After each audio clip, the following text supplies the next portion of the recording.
free with KD. Hey guys, what's happening? It's Katie Churchill here. Wanted to make this video, as I promised you, to talk about what it is after the entrepreneur has created kind of wealth for themselves. They've gone out and bought every little toy, they bought that $5,000 suit, they bought that 6,000 square foot home, they got that crazy fancy car, and so what's next? What's next? What happens after that? And I want to share with you what my vision has always been and what Jayson's vision has always been, and for why, you know, when you join us in business, why you can be proud that you're getting involved with someone that's got a bigger vision than just those things. And I'm not knocking on those things. Those things are great, and this is your dream, this is your reality, so create it the way you want it. And having nice things is pretty fun, right? They're fun. Having stuff is fun.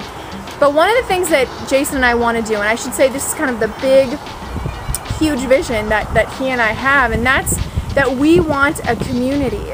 And I know that's kind of a popular term these days and people throw it around, but seriously, our whole vision was to create marketing so that we could attract a community of people where we could have literally our own tribe on land.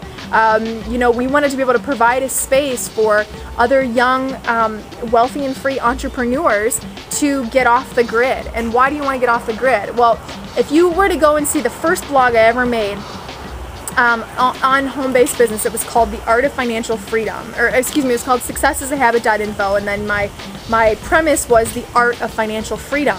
And what I always felt was financial freedom means you're free from finances, right? So there's a couple ways to get free from finances. You can keep making money, but I'm sure you know the more money you make, the more you're taxed. You make more money, but every dollar you make is taxed. So how can we save more of that money or keep more of that money?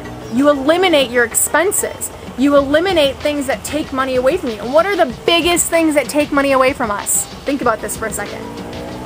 It's your mortgage, it's all of your monthly continuity bills, okay, like your telephone, your cell phone, your electric bill, your water bill. Sorry if I gave you guys the middle finger there. All the other, your food, right? Food's a big one. Your gas bill, your car payment, your insurance, your health insurance. So I don't know if it's just me, but if you look at that, it looks to me like it was a plan designed to keep you working forever, designed to keep you from ever getting free. Because there's plenty of people I know that make a lot of money but still are paycheck to paycheck at the end of the month, you know, based on what they're buying and based on kind of the way that they spend their money, or the way that happens where they make more money but then they end up spending more because their lifestyle gets bigger, and then the bigger your lifestyle gets, the more money you end up having to spend. And so I looked at this, you know, a couple years ago and just said, that's not the path I want to take. I really want to be free.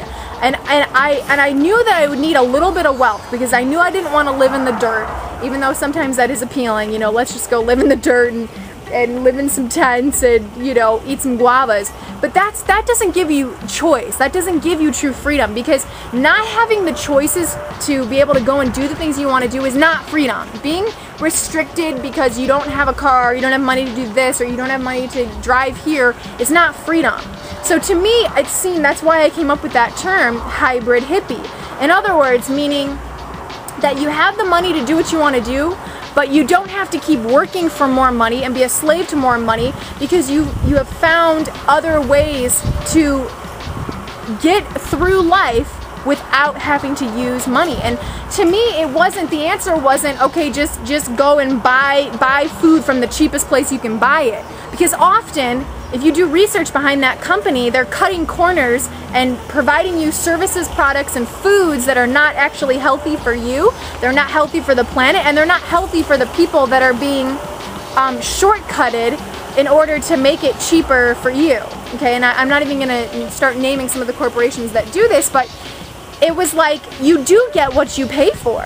So while you want to be frugal, you also don't want to inadvertently be disrespecting the child labor on the other side of the world that's making 5 cents an hour so that you can get something cheaper. So it's more of this holistic approach, and it's going to be something where, and I'm going to have to cut it off here because my camera's running out of battery, but it's going to be something where we get to kind of be pioneers. I feel that this was something that was tried, you know, in the 60s and 70s. They tried to make these communities, and I've been studying micro communities to kind of see what problems come along with that. But that is our big vision, and that's where we're headed, and we're not going to be secretive about that, or only the insider circle could know about that. I want to say that up front from the beginning. That's who you're getting involved with. That is our dream. That's our goal. We know where we're going. We know what we're going to do. We know the long term, after the money comes and after you're rich and we're rich, we know what's happening next. So that is what I want to share with you today, and say that I want to hear what your long-term vision is, and how you can contribute to that vision for us. What it is that you think that you have to offer, you know, our team and our group of people, for how we're going to do that moving forward.